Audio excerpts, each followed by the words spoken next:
স্বামীর পাশে বসে থেকেও যে মেয়েটা সবচেয়ে বেশি একা থাকে, সে কখনো চিৎকার করে না, অভিযোগও করে না।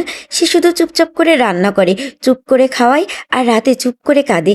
কারণ সে জানে কথা বললে দেওয়াল উঠে যায়, আর চুপ থাকলে অন্তত সংসারটা থাকে। এই গল্পটা সেই মেয়েটার, যার নাম ছিল মায়া। মায়ার বিয়ে হয়েছিল খুব সাধারণভাবে, না খুব বড় আয়োজন, না খুব স্বপ্নময় শুরু। আর স্বামী আরিফ ভালো মানুষ, দায়িত্বশীল, কিন্তু ভীষণ চুপচাপ। কথা বলার মানুষ না, মন খুলে বলার মতো তো নয়ই। বিয়ের পর প্রথম কয়েক মাস মায়া ভেবেছিল সময় গেলে সব ঠিক হয়ে যাবে, কিন্তু সময় গেল আর আরিফ আরও নীরব হয়ে গেল। সে অফিস থেকে আসে, খায়, মোবাইল দেখে ঘুমায়। মায়া জিজ্ঞাসা করে, আজ অফিস কেমন ছিল? আরিফ বলে, ভালো। এই ভালোর মধ্যেই সব শেষ। মায়া রান্নাঘরে দাঁড়িয়ে থাকে, তেল গরম হয়, মশলা কষে। ঠিকই এই সময়ে ওর চোখ ভিজে যায়। কেউ জানে না এই চোখের পানির কারণ কি। সে আরিফকে বলতে চায়, আজ মনটা ভীষণ খারাপ। শাশুড়ির কথায় কষ্ট পেয়েছে, সারাদিন কারোর সাথে কথা হয়নি। সে একটু ভালোবাসা চাই। কিন্তু মুখ খুললেই আরিফ বলে এইসব কথা বাদ দিয়ে এই এক লাইন। মায়া আবার চুপ হয়ে যায়। একদিন মায়া সাহস করে বলল, তুমি কি আর আমায় আগের মতো ভালোবাসো না? আরিফ বিরক্ত হয়ে বলল, এত প্রশ্ন কেন? আমি তো দায়িত্ব ঠিকই পালন করছি। সেই দিন মায়ের মনে একটা দেওয়াল উঠল। সে বুঝে গেল এই সংসারে দায়িত্ব আসে, ভালোবাসা নেই, কথা বলার জায়গা নেই।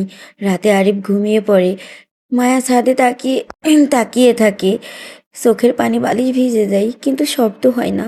কারণ সে জানে এই কান্নার কোনো উত্তর নেই। 1 বছর পর সন্তান আছে, একটা ছোট্ট মেয়ে। মায়া ভাবে হয়তো এবার সব বদলে যাবে। আরিফ মেয়েকে ভালোবাসে, কিন্তু মায়াকে আগের মতো অবহেলা করে। মায়া এখন দ্বিগুণ ক্লান্ত, কিন্তু কথা বলার অধিকার এখনো নেই। একদিন হঠাৎ মায়া অসুস্থ হয়ে পড়ে। ডাক্তার বলে মানসিক চাপ খুব বেশি। আরিফ সেদিন প্রথমবার মায়ার রিপোর্টটা ভালো করে দেখে। রাতে আরিফ জিজ্ঞাসা করে, তুমি কি সত্যি এত কষ্টে ছিলে? মায়া কিছু বলে না, শুধু বলে, এখন আর বলার অভ্যাস নেই। এই কথাটা আরিফের বুকের ভেতর হাতুড়ির মতো লাগে। আরিফ বুঝতে পারে সংসারটা শুধু টাকা আর দায়িত্ব না, চুপচাপ থাকা মানে শান্তি না। কথা না বললেও ভালোবাসা মরে যায়। সে বুঝতে পারে মায়া একা হয়ে গেছিল। তার পাশেই বসে থেকে পরদিন সকালে আরিফ নিজ থেকে বলে, আজ আমার অফিসে যেতে দেরি হবে, তোমার সাথে কথা বলতে চাই। মায়ের চোখে পানি আসে, এই প্রথম কেউ তাকে সময় দিতে চায়। সব ঠিক হয়ে যায় না একদিন, কিন্তু দেওয়ালটা ভাঙতে শুরু করে। স্বামী স্ত্রী সম্পর্কে সবচেয়ে বড় সত্য হলো খোলামেলা কথা বলা।